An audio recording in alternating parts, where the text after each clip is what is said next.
Ravi de vous retrouver pour ce numéro de défense.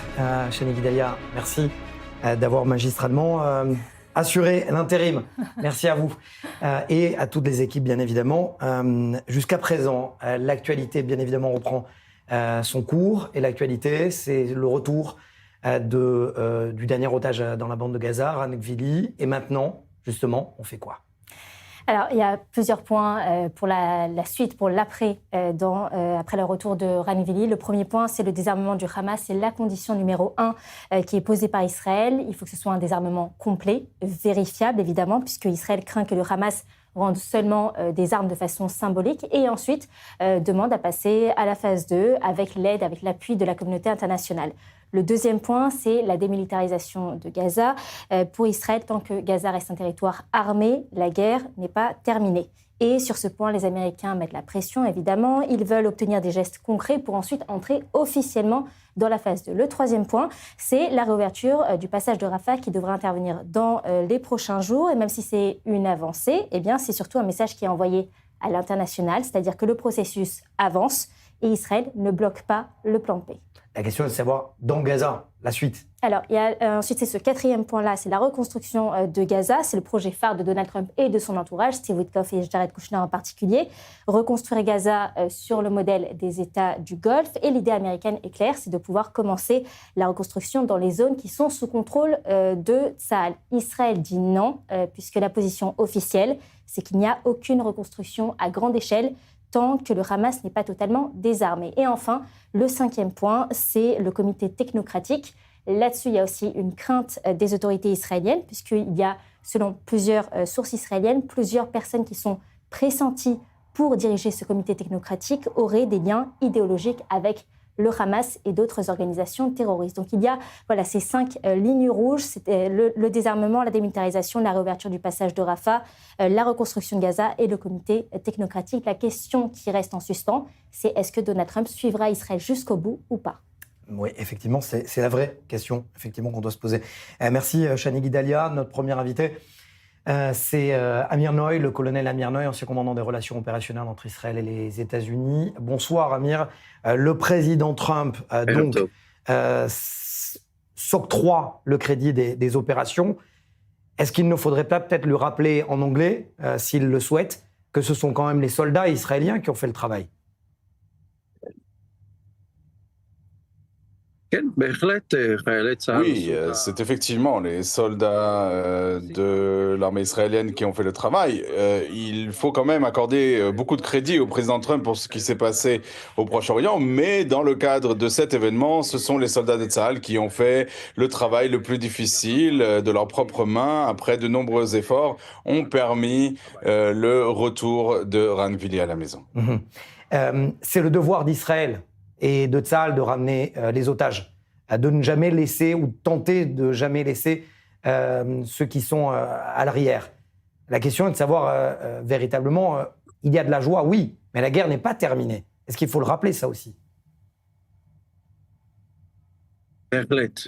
Oui, c'est certain. La guerre n'est pas terminée parce que les objectifs qui ont été définis pour cette guerre par l'échelon politique, la première phase de retour des otages est terminée, mais le Hamas et ses capacités politiques et militaires continuent d'exister. Alors, Tsahal contrôle une large partie du territoire, mais Hamas contrôle 100% de la population. Et on sait que le Hamas, c'est la bande de Gaza, et inversement. Et tant que nous ne neutraliserons pas le pouvoir du Hamas, ses capacités militaires et de gouvernance, la guerre ne sera pas terminée dans la bande de Gaza. Le président Trump veut le faire par la voie pacifique avec ce gouvernement de technocrates et le Conseil de la paix, mais je ne pense pas qu'il y parviendra.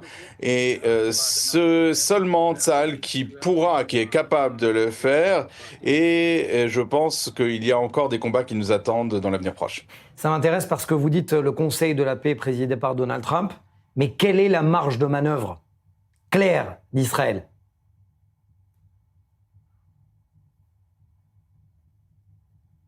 La marge de manœuvre d'Israël est dans toute la bande de Gaza. Nous n'avons pas de limite. Aussi bien le président Trump que le Premier ministre Netanyahou ont dit sans équivoque que si soit le Hamas va déposer les armes de son propre gré et quitte la bande de Gaza, ou sinon il le fera avec des moyens plus durs. Et je suis convaincu que le Hamas ne le fera pas de son propre gré, comme le Hezbollah ne l'a pas fait au Liban. Je vous rappellerai qu'au Liban, il y a un président, il y a une armée qui a essayé de défaire le Hezbollah de ses armes. Eh bien, c'est certain que dans la bande de Gaza, le Hamas ne va pas le faire. Et les seuls qui sont capables de le faire et de démilitariser la bande de Gaza, c'est uniquement l'armée israélienne. C'est intéressant, vous avez dit si, et après vous êtes repris, soit le Hamas désarme. J'ai l'impression quand même qu'il y a un disque rayé. C'est-à-dire que Benjamin Netanyahou dit si le Hamas désarme, ne désarme pas, alors nous opérerons avec force. Mais il ne va pas désarmer le Hamas. Donc ça sert à quoi de dire si le Hamas désarme?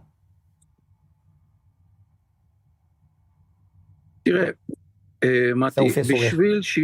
Écoutez, Mathias, pour obtenir un succès, une organisation terroriste n'a besoin que de survivre et de rester sur le terrain. Et si cette organisation survit, Tsahal n'a pas remporté la bataille et Tsahal a perdu. Et nous ne pouvons pas accepter cette équation. Ça n'est pas une option. Tant que les clans arabes restent dans la bande de Gaza, il n'y aura aucune possibilité de reconstruire la bande de Gaza. Cela n'arrivera pas. Il y a certains qui disent que le Premier ministre a retardé le retour de Ran Gvili pour empêcher la deuxième phase de l'accord. Ça n'est pas vrai. Nous voulons entrer dans la deuxième phase de l'accord, parce que cette deuxième phase est la phase essentielle de notre point de vue. C'est la phase où le Hamas dépose les armes et la bande de Gaza est complètement démilitarisée. Est-ce que, dans ce cas-là, une guerre éventuellement régionale, je me suis promis et j'ai promis aux téléspectateurs que dès mon retour, je regarderai la situation avec un regard plus positif. Alors, on va essayer de regarder avec positivité la situation. Est-ce que, éventuellement, une guerre régionale pourrait résoudre aussi le problème à Gaza? Vous savez, une guerre, on sait comment on la commence, mais pas forcément comment on la termine. Du fait de l'accord sur le retour des otages, il y a toujours la possibilité que les négociations réussissent. Mais face au Hamas, je ne suis pas convaincu et je suis pratiquement sûr à 99,9% qu'ils ne déposeront pas les armes. Une guerre régionale, cela veut dire que d'autres armées vont être impliquées. Le président Trump a essayé de faire entrer des pays au Conseil de la paix, des pays comme la Turquie, le Qatar, Israël s'oppose à leur présence et il me semble qu'il nous reste deux options et je les ai évoquées. Soit le Hamas dépose les armes de lui-même, soit c'est Tsahal qui va devoir le forcer à le faire. C'est clair. Merci Amir Noy d'avoir été avec nous et on se retrouve très vite ensemble sur ce plateau de défense. Merci à vous. Merci à vous. Alors, comment s'est passée concrètement l'opération Courage du Cœur pour retrouver Ran Gvili? Retour sur les faits avec Shani Guidalia.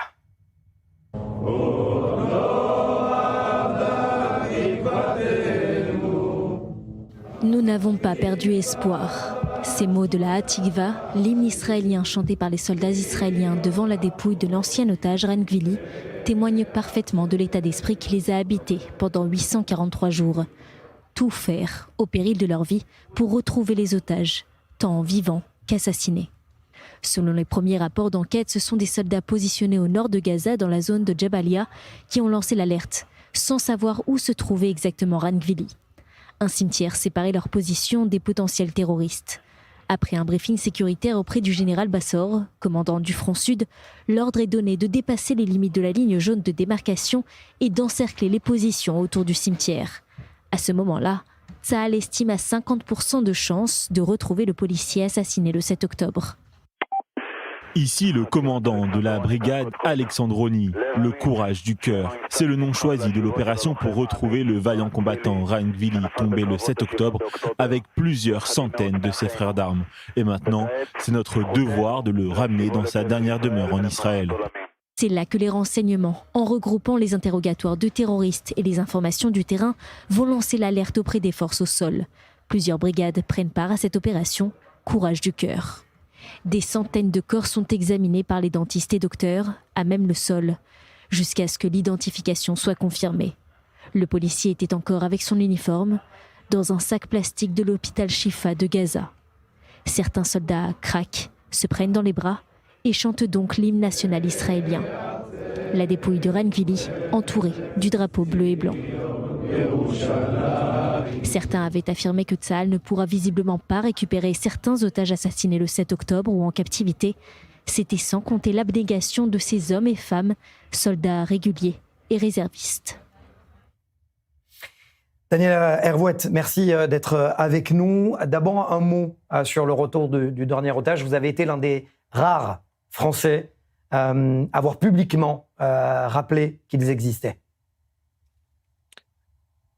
Écoutez, je suis effectivement les opérations, enfin le conflit depuis le 7 octobre et bien avant d'ailleurs.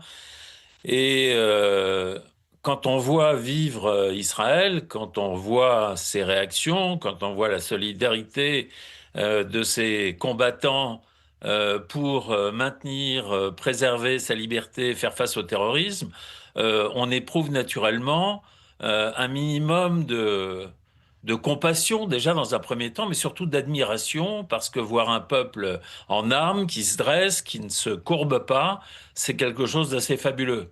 Alors, cela étant, les otages, effectivement, je les ai attendus, comme tous les citoyens israéliens.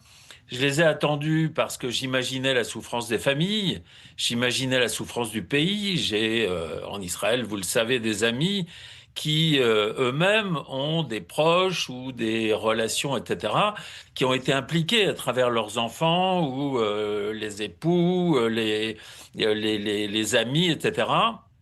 Et donc, lorsque j'ai vu arriver Ran Gvili, je me suis dit, formidable, quoi. C'est une conclusion merveilleuse dans la mesure où c'est l'incarnation, à mon sens, des valeurs qui prévalent en Israël. C'est-à-dire, cet homme est un héros, tout le monde le sait, il a combattu comme un lion jusqu'à la dernière seconde, jusqu'à la dernière cartouche surtout.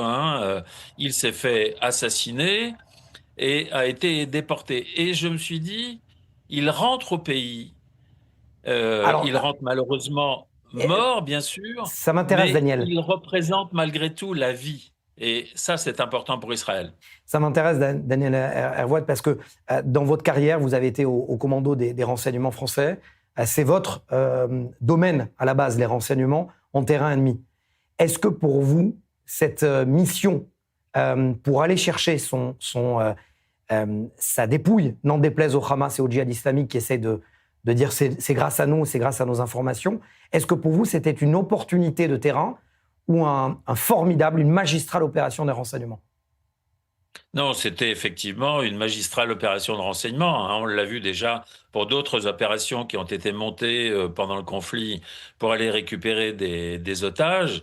Non, et comme je l'évoquais, là, le fait que cet otage soit un otage mort, ça a énormément de valeur parce que Israël a investi énormément. Le renseignement, c'est pas deux personnes qui travaillent dans un bureau, c'est toute une chaîne, c'est des conjugaisons de talents, de moyens, de techniques, etc. Et là, pour récupérer ce dernier otage et le ramener au pays, moi j'ai trouvé ça absolument fabuleux. Ça dit beaucoup, beaucoup, beaucoup des valeurs d'Israël. J'adore le pic concernant les costards cravates des renseignements. Bravo à vous, tout en douceur, Daniel Hervouet.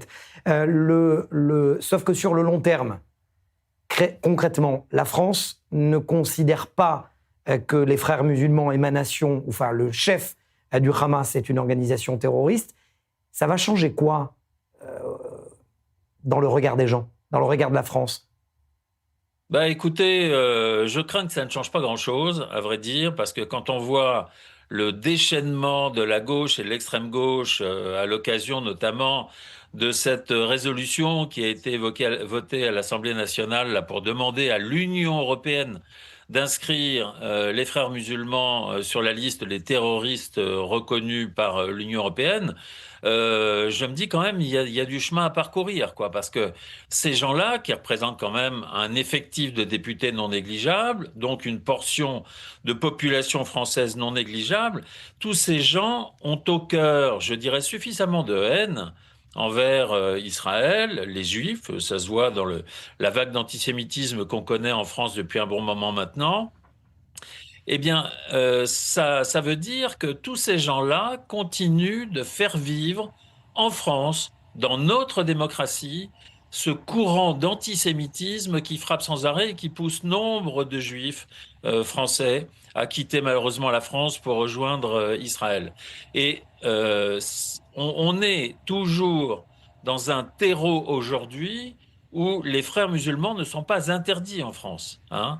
Alors, il y a eu une loi en 2021, mais qui était plutôt une loi, je dirais, administrative, hein, qui consistait à poser un certain nombre de principes républicains dans différents domaines, dans le domaine des associations, de l'éducation, enfin, dans le domaine des clubs, etc. Bon, dans le domaine des cultes également, hein, pour s'assurer à peu près que bon, les frères musulmans ne tiennent pas trop le haut du pavé. Mais en fait, ils tiennent le haut du pavé. Et d'ailleurs, Florence Bergeau-Blaclair, récemment, dans un livre sur le halal, a démontré que ce qui est normalement une dimension alimentaire, disons, une règle alimentaire un petit peu, comme on pourrait dire le kasher pour les juifs, eh bien là, au contraire, ça n'a rien à voir avec le kasher des juifs, hein, qui reste une affaire privée. Mhm. Là, c'est devenu une affaire industrielle, sociétale. Des chaînes de restaurants se mettent au halal. Il y a maintenant Merci. des vêtements halal, des jouets halal, etc. Donc, les frères musulmans tiennent toujours le haut du pavé en France. Merci Daniel Hervouet d'avoir été avec nous dans Défense pour revenir justement sur, en tout cas, les conséquences et la réaction de la restitution ou la découverte du dernier otage israélien dans Gaza. Merci à vous.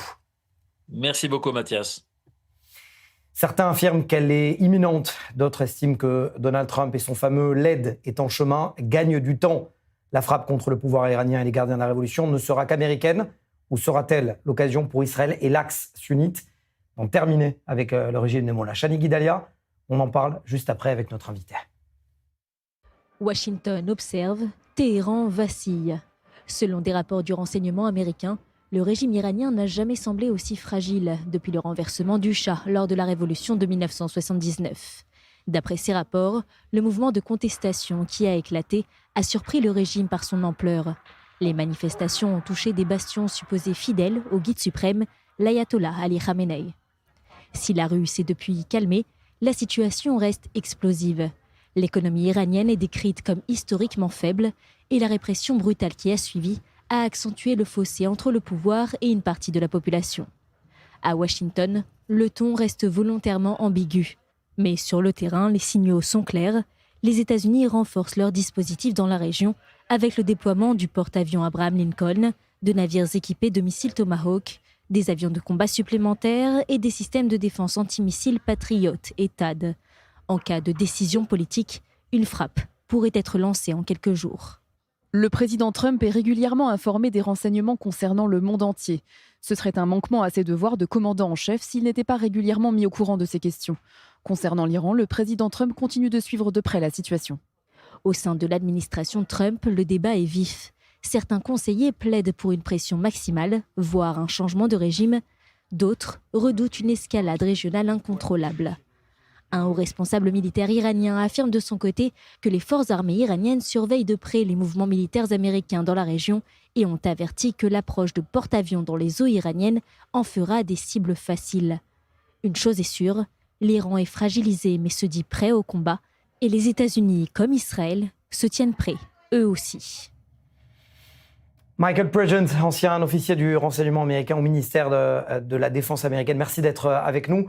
Les frappes ne seront qu'américaines ou seront aussi régionales selon vous?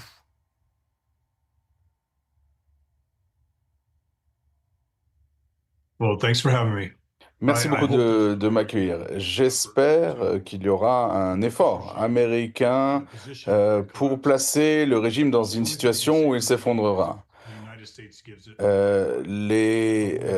Ce qui peut sauver les régimes, c'est si les États-Unis leur offrent une sorte de survie. Oui, nous devrions ajouter les Britanniques, les Français pour le ravitaillement des avions et les renseignements israéliens.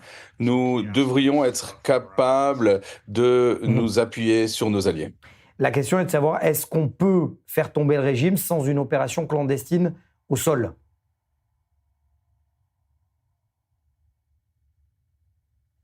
Well, here's what we know. Voilà ce que nous savons. Si les États-Unis continuent, si le président Trump continue à accomplir sa promesse quand il a dit qu'il aiderait les manifestants, et que s'il y avait encore des exécutions, les États-Unis agiraient, eh bien le régime va s'effondrer. Tout ce qui peut sauver le régime, c'est uniquement une inaction des États-Unis. On voit qu'il y a sur le terrain des gens qui risquent leur vie pour se soulever contre le régime. Ils ont besoin de l'Internet, donc il faut qu'il y ait un effort pour cela sur le terrain. Ils doivent pouvoir s'organiser et savoir quels sont les plans de la police. Ça, c'est possible avec des renseignements. On ne peut pas avoir une campagne sur les médias sociaux, sur les réseaux sociaux pour les Iraniens sans qu'il y ait une action militaire. Alors, nous avons une présence dans la région, mais ce qui est important, c'est qu'on ne peut pas utiliser les bases que nous avons. Nous pouvons utiliser les bases au Qatar, nous pouvons utiliser les bases en Irak. Et donc, il faut être capable de frapper. Et donc, la question, c'est, on ne peut pas utiliser ces bases parce que, en fait, elles deviennent des cibles immédiatement. Et la question, c'est effectivement quelle est l'utilité, en fin de compte, de ces bases. J'ai une autre question, Michael Presence. C'est que le matin, Donald Trump dit « je négocie » et le soir, il dit « je vais frapper ». Sauf que le grand public, à chaque fois, ne sait pas à quoi s'attendre. C'est une bonne chose. Si vous êtes l'ennemi, vous pensez qu'il va y avoir une attaque. Si vous êtes un allié du peuple iranien, eh bien, vous avez l'impression que les Iraniens sont abandonnés. Donc, le régime a peur qu'il y ait une attaque, qu'ils sont en contact avec le Qatar, avec la Turquie. Il supplie d'influer l'administration américaine, c'est-à-dire que le Qatar convainque M. Witkoff, que Erdogan convainque M. Barak. Et cela montre qu'au sein de l'établissement de la défense, il y a certains qui sont favorables à des frappes contre les gardiens de la Révolution. Et lorsqu'ils ont l'intention de s'en prendre à des manifestants pacifiques, ce sont des cibles légitimes. Donc le président continue avec ses bravades. Il dit nous le faisons. Et si le régime continue à réprimer les manifestations et que Trump ne fait rien, eh bien c'est très risqué. C'est aussi un coup au moral des manifestants. La vraie question, puisque vous avez été déployé en Irak plusieurs fois, c'est que, admettons que le régime tombe ou vacille. Est-ce que le mal n'est pas trop profond dans ces régions-là pour espérer un vrai changement ?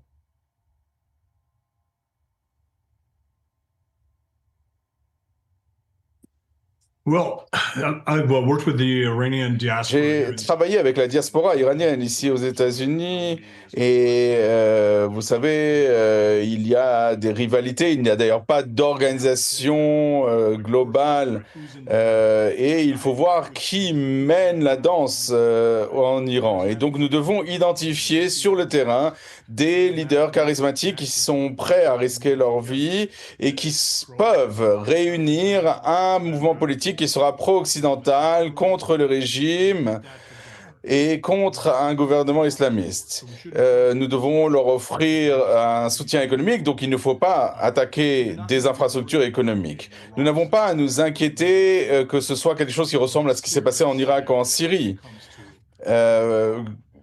Quand on parle de l'Iran, parce que les gardiens de la révolution ne vont pas se renforcer, parce que si le régime tombe, eh bien, les gardiens de la révolution aussi. Donc, lorsque le régime partira, je pense qu'on aura plutôt des problèmes de riches pour savoir ce qu'on va faire avec le régime. L'Iran est très différent de ce qu'on peut avoir en Irak ou en Syrie ou dans d'autres pays. On espère tous des problèmes de riches, effectivement, Michael Pridgeon. C'est la conclusion, effectivement, que tout le monde souhaite. Merci d'avoir été avec nous dans Défense. Merci beaucoup de m'accueillir. Voilà, c'est la fin de ce numéro de Défense. Ravi d'être de retour. On se retrouve, j'espère, la semaine prochaine.